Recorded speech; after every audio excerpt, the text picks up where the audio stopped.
Je suis chercheuse en microbiologie et en biologie moléculaire à l'Institut de biologie de l'École normale supérieure et à l'INRA.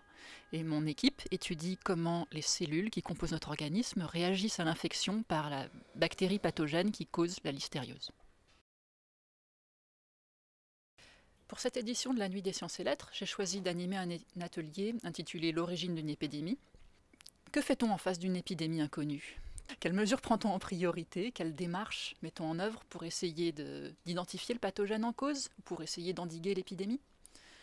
L'idée, c'est que les participants eux-mêmes s'immergent dans l'épidémie fictive que je vais leur présenter et essayent d'y répondre avec leurs propres moyens, de trouver eux-mêmes la démarche qui va nous permettre d'essayer d'identifier le pathogène et d'endiguer l'épidémie.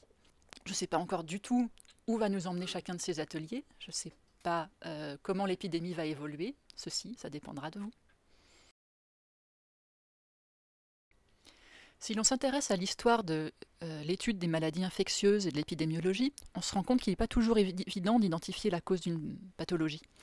Par exemple, ça fait très longtemps qu'on sait que Listeria monocytogenes est l'agent qui est responsable d'une maladie qui s'appelle la listériose. On le sait à peu près depuis les années 50.